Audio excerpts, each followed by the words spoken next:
Hi, I'm Carter, 34, and last month I found out my brother was secretly sabotaging my job interviews for a position at his company. It started with a LinkedIn notification. Just a casual, "Congrats on your new role," from an old college friend. Except, I hadn't gotten any new role. In fact, I just finished a third-round interview with a company I was dying to work for, Wellington and Chase Architects, the same place my older brother, Tyler, had been working for the past 8 years. He was practically royalty there. Lead project manager, frequent speaker at conferences, always tagged in the company's awards posts. He'd actually encouraged me to apply when the junior architect role opened up. Said it'd be fun to finally work together instead of against each other for once. And yeah, that wording raised a small red flag, but Tyler's always been the competitive one. I figured maybe he was just trying to be nice. I applied. Nailed the first round. The second round was even better. I had a solid rapport with the design director, cracked a joke about the firm's obsession with exposed concrete, and everyone laughed. Tyler even texted after, "Heard you're killing it. Don't outshine me too fast." And then, radio silence. 2 weeks. No emails. No calls. And then that weird LinkedIn, "Congrats" message. I emailed HR. Politely asked for an update. Got a form response. "Thank you for your interest.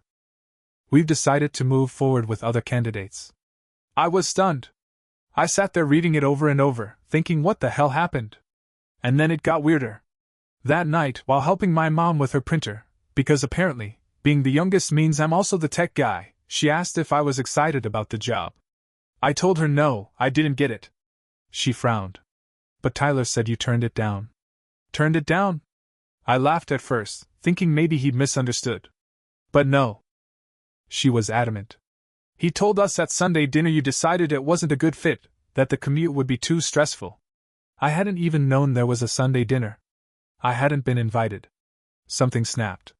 I opened my laptop right there at her kitchen table and started digging. And what I found made my stomach turn. Tyler had recommended me for the role. But he'd also quietly flagged my application to HR with a "just a heads up" message saying I was dealing with a lot personally and might not be ready for such a high-pressure environment. Said I'd probably back out anyway. And that was just the beginning. I couldn't sleep that night. Every time I closed my eyes, I saw that email from Tyler to HR, subject line, Carter M. Like I was some HR liability to be contained. I kept replaying it in my head, wondering how long he'd been playing this game and why. Was it always like this? Was it high school, when he told our coach I had shin splints, so he could start in the championship game?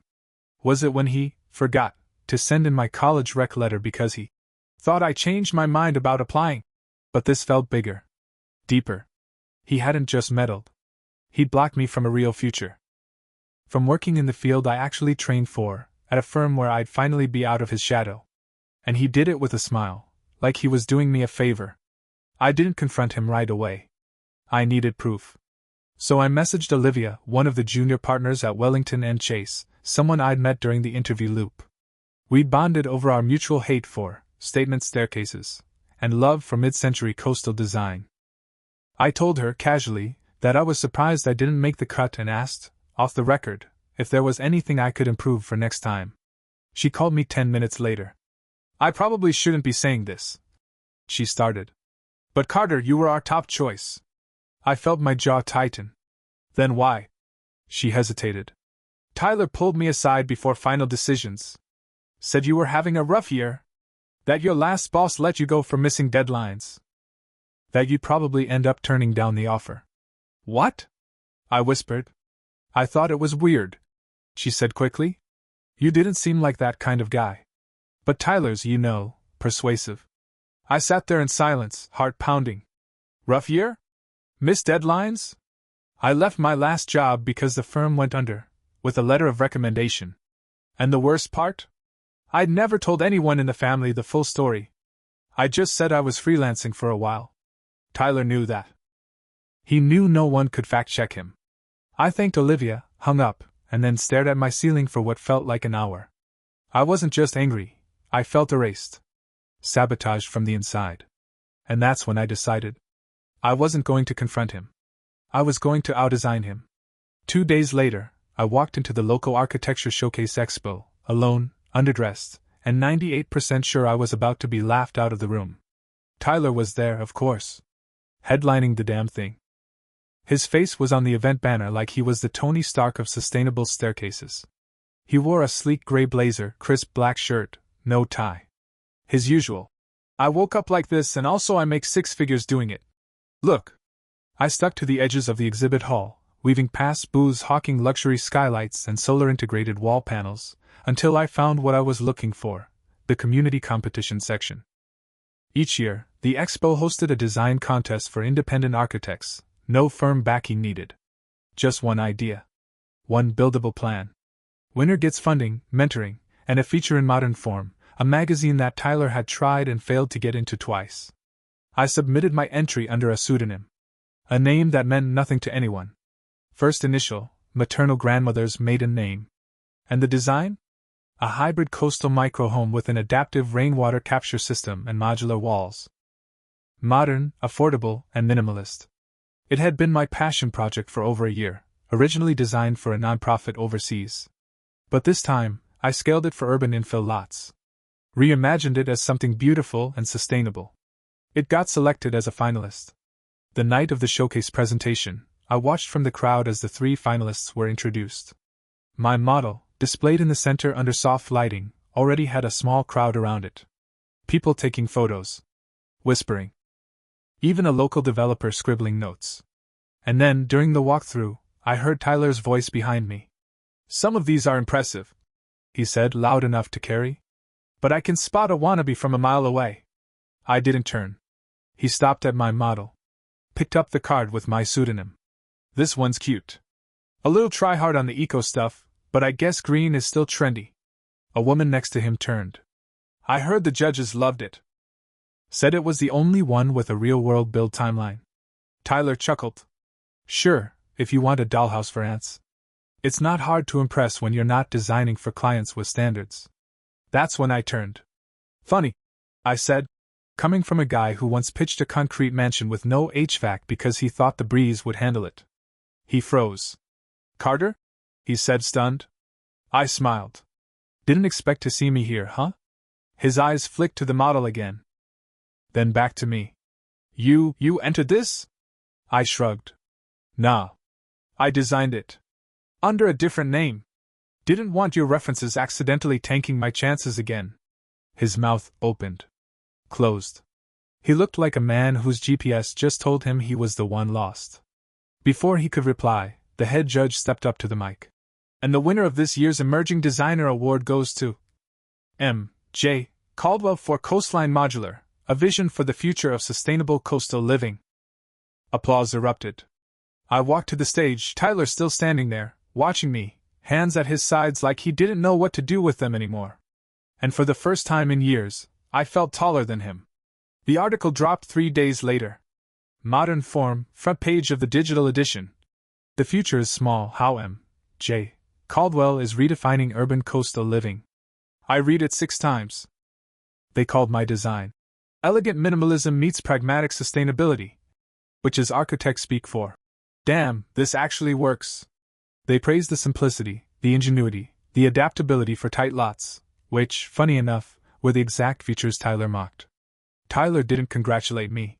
Not in person. Not via text. Not even a fake clapback on social media. In fact, he went full ghost mode. No posts, no stories, nothing. Which, from a man who once uploaded a boomerang of himself opening his mail, was practically a cry for help. But I wasn't about to go poking the bear. Instead, I focused on the offers rolling in. A boutique developer in Oregon wanted to pilot the design in a coastal town with erosion issues. A startup in Spain asked if I'd consult on a micro-housing community outside Barcelona. And a local professor at my alma mater invited me to guest lecture on sustainable design in low-footprint construction. My inbox was on fire. And still, nothing from Tyler. I didn't see him again until 2 weeks later, at our dad's retirement party. Family, coworkers, old family friends, all gathered at the community hall with questionable wine and Costco cake. He walked in late. Typical. Wearing a charcoal blazer and looking like he just barely remembered we shared DNA. I was in the corner with my sister when he finally approached. "Carter," he said, a little too loudly. "You clean up nice. How's MJ? Or should I say, Mr. Caldwell?" My sister rolled her eyes. I stayed calm. "He's doing great, thanks. Teaching soon, actually. Guest lecturing at Cal Poly." Tyler nodded, that familiar smirk twitching on his lips. "Nice. You always were the academic type. Not a bad lane, honestly. Let the dreamers design while the real architects handle the million-dollar builds." My jaw clenched. But I didn't take the bait. Instead, I leaned in just slightly and said, "Funny. The people paying me think I'm both." He blinked. Just once. That tiny flicker of surprise, like he didn't expect me to push back. Then, from behind me, I heard a voice. "There you are. Carter, I was hoping to meet you. Your dad's been bragging about you all night." It was Mr. Cho, former city planner, family friend, and one of Tyler's old mentors. He shook my hand with both of his. "That modular project of yours? Brilliant. Absolutely brilliant. I passed your article around the office. We're looking at adding it to a green living proposal this fall." I thanked him, stunned. Tyler just stood there, smiling through his teeth. Later, as the party wound down, he tried to corner me again, this time by the punch table. "You made your point," he said flatly. I sipped my drink. "Did I?" He nodded slowly. "You embarrass me. Congrats. I hope it was worth it." I turned to face him fully. "You sabotaged my job offer," I said. "Lied to HR. Told our family I turned it down." "You made it personal first." His face flushed. "I didn't lie. I just managed expectations." "Is that what you call it?" We stared at each other for a beat. "I never needed you to fail, Tyler," I said, voice low. "I just needed you to stop getting in the way."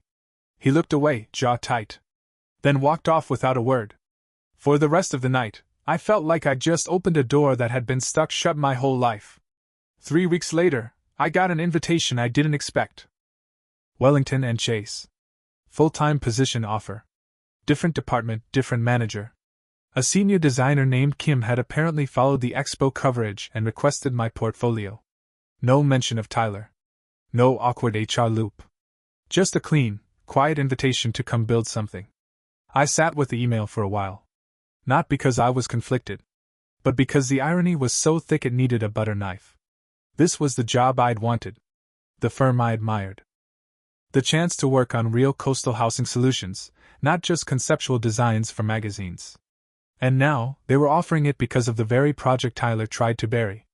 I accepted. Signed the paperwork. Started 2 weeks later. Orientation was fine. The usual stack of HR forms, security badges, awkward coffee meetups with strangers who all had that "I've read your email signature but forgot your name" look in their eyes. And then came day 3.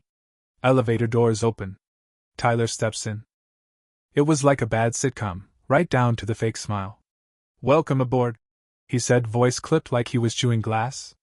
"Thanks," I replied, chipper. "Excited to be here." He leaned against the railing, trying to look casual. "You know, you'll be working under Kim. She's good. Demanding." I smiled. "So am I." A pause. Then, "Just don't get too comfortable." The elevator dinged. I stepped out. Turned to him. "I didn't come here to be comfortable," I said. "I came here to build." From that moment on, something shifted. He stopped trying to play nice. We didn't talk unless we had to. He stopped saying my name in meetings.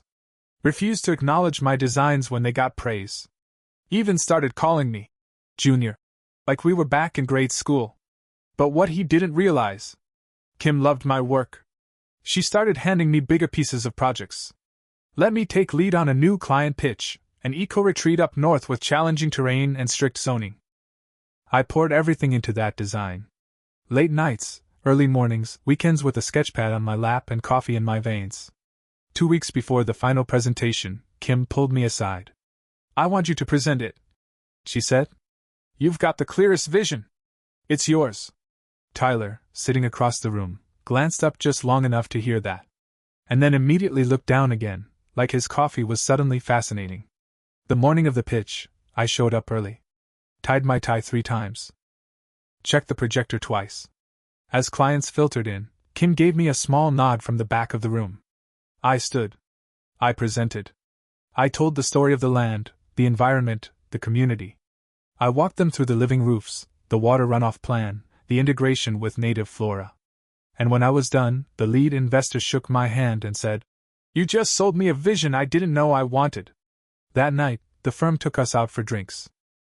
Kim clinked her glass with mine and said, "That was the best pitch I've seen in 5 years."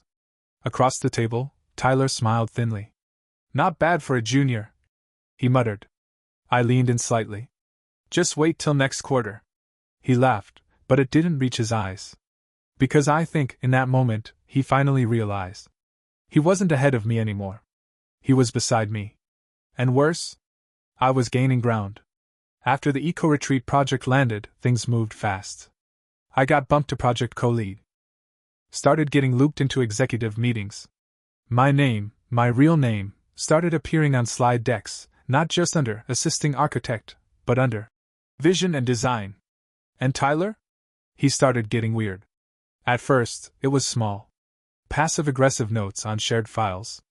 Comments like, "Interesting choice, but maybe let's stick with firm-approved templates?" Translation, "Why are you getting noticed more than me?" Then it escalated. I'd walk into client meetings and find he'd, accidentally, deleted my renders from the drive. He started, forgetting, to CC me on email threads. Even tried to slip in a design change on a project we were both assigned to, a change that would have broken zoning regs if I hadn't caught it. I didn't say anything to HR. Not yet. I knew how Tyler worked, quiet manipulation disguised as forgetfulness. Sabotage wrapped in a smirk. No proof, no trail. Just enough chaos to make me look unsteady. But I also knew something else. I was getting invited into rooms he wasn't. See, Kim had started grooming me for something bigger. She'd pulled me into a late Friday meeting with a partner from San Francisco, someone who was quietly scouting talent to lead a satellite office on the coast. I thought it was a one-off. A favor, maybe. But then she said, "They need someone with vision. Someone who understands function and restraint. Someone who can build without noise." I stared at her. She smiled. "Your name came up immediately." I walked home that night in a daze, salty wind in my face, heart thudding. Tyler had spent years trying to keep me under his thumb, and now I was being offered the chance to run my own branch? It felt surreal. And then came the final snap. It was the company gala. Annual event. Big deal. Black tie. Open bar. Clients, execs, industry media. Tyler was on the hosting committee and had somehow left me off the VIP list. I only found out when the receptionist sheepishly told me my name wasn't on the check-in sheet. I was halfway through turning around when Kim showed up. She looked at the list, rolled her eyes, and said, "Add him." Now. We walked in together. Tyler spotted us from across the room, glass in hand, jaw clenched so tight I thought it might crack. I spent the night working the room. Talking with developers, city reps, other firms. Everyone wanted to ask about that design, the modular home, the eco-retreat, the hybrid community concepts. I kept catching Tyler watching me. Not with anger. Not even jealousy. With fear. Like a man realizing his grip on the throne was slipping. And then, when the lights dimmed for the awards portion, I heard it. Kim's voice. "This year's Leadership in Sustainable Design Award goes to a rising star, someone who's quietly redefining how we think about architecture and humility. Please welcome, Carter Monroe." The applause hit me like a wave. I walked up, took the plaque, turned to the crowd. And my eyes found Tyler's. He didn't clap. He didn't smile. He just sat there, frozen. And for once, I was the one being watched. The next morning, I woke up to a message. From Tyler. Subject line. Talk? Just that. No greeting. No explanation. No emoji-filled sarcasm. I almost deleted it on principle. But then I thought, no more dodging. If he wanted a conversation, he could have one. On my terms. So I picked the spot. A small, quiet coffee shop near the marina. Neutral ground. Public enough that he couldn't throw a tantrum, private enough that I could say what needed to be said. He was already there when I arrived. Sitting with his hands folded on the table like he was prepping for a deposition.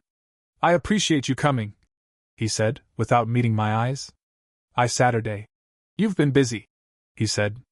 The gala, the award. I waited. I wanted to say congrats. I blinked. He finally looked up.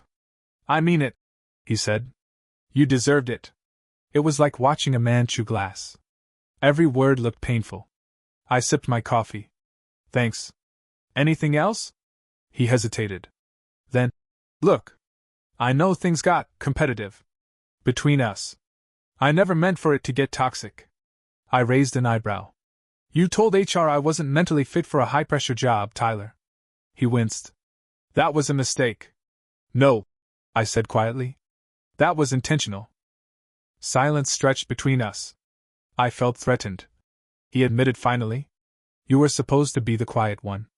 The nice little brother who dabbled in sketches. Not the guy getting magazine features and client pitches and offers I never got. I didn't reply. Dad always talked about how you'd inherited Mom's eye. How your blueprints were art. He forced a laugh. He never said that about mine. There it was. The real root. This wasn't just rivalry. It was decades of shadow games and fragile ego. Tyler, I said, I'm not your competition. He looked confused. I never was. You were too busy racing me to notice I was running a completely different race. I know that now, he muttered. I leaned in. I didn't come here for an apology. I came here so you could say it out loud. So you could hear it. He nodded slowly. I get it. A long silence. Then he said something I never expected. They offered me a move to the Denver office. I blinked. You're leaving? He nodded. It's a lateral shift. But it's far. New team. Fresh start. You taking it? I think so. I need space. And maybe it's time I stop trying to prove I'm better than you. I let out a long breath. For the first time in years, I saw him not as my older brother, the one with all the trophies and all the praise, but as a man finally realizing his own story had stopped working. You don't need to outshine me, Tyler, I said quietly. You just need to be someone. He gave a small, sad smile. I'll try. We sat in silence after that. No dramatic hugs. No forgiveness montage. Just two tired men drinking lukewarm coffee and finally putting down a rivalry neither of us had ever really agreed to. When we stood to leave, he offered a hand.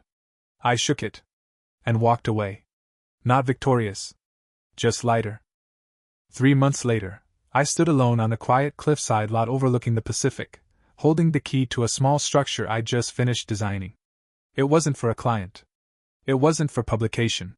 It was for me. A coastal cabin. 1 bed. 1 bath. Walls of glass that slid open to the sea breeze. Rain harvesting roof. Solar integrated deck. A workspace built into a corner nook with shelves full of sketch pads. And in the center of it all, a long wooden desk built from the oak tree that used to grow in our childhood backyard, the one Tyler and I had climbed 1,000 times as kids. I'd salvaged a slab from a renovation project near our old neighborhood. When the client said they were planning to burn it for scrap, I asked if I could take a piece. They shrugged and said sure. Now it was a desk.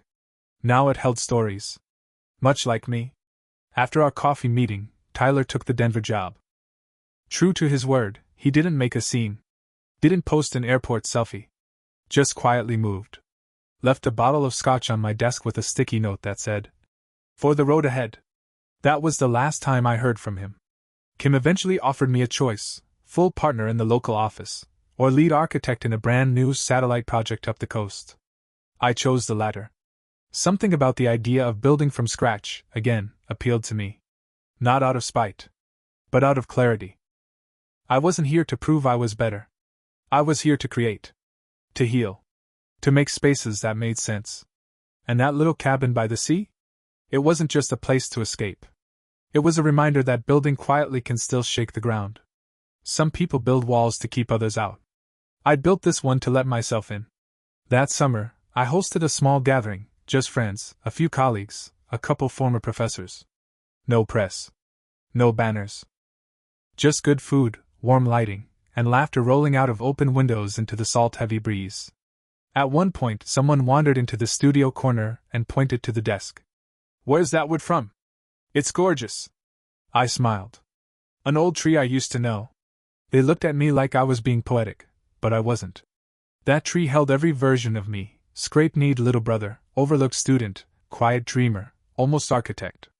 Now, I was none of those things. I was Carter Monroe. Architect. Designer. Builder of sanctuaries. And no one, was blocking my view anymore.